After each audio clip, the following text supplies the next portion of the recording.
দক্ষিণ পূর্ব এশিয়ার দেশ মায়ানমার, যা একসময় বার্মা হিসেবেই পরিচিত ছিল। বাংলাদেশের চেয়ে আকারে 4 গুণেরও বেশি বড় এই দেশটির জনসংখ্যা বাংলাদেশের 3 ভাগের 1 ভাগ। 1948 সালে স্বাধীনতা লাভ করলেও একটা দীর্ঘ সময় পর্যন্ত মিলিটারি শাসনের কারণে কৃষি ও ন্যাচারাল রিসোর্সে ভরপুর দেশটি প্রতিবেশী দেশগুলোর চেয়ে বেশ পিছিয়ে আছে বলা যায়। 2020-21 অর্থ বছরে মিয়ানমারের পার ক্যাপিটা ইনকামের পরিমাণ ছিল $1140 এবং জিডিপির পরিমাণ ছিল $56.15 বিলিয়ন।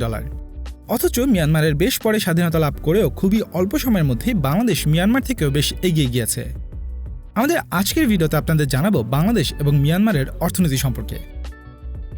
আমাদের আজকের ভিডিওর স্পন্সর 10 স্টুডিও। যে কোনো প্রোডাক্ট বা ব্র্যান্ড প্রমোশনের জন্য ভিডিও কন্টেন্ট সবচেয়ে ইফেক্টিভ একটি টুল, যার জন্য প্রয়োজন একটি ক্রিয়েটিভ টিম।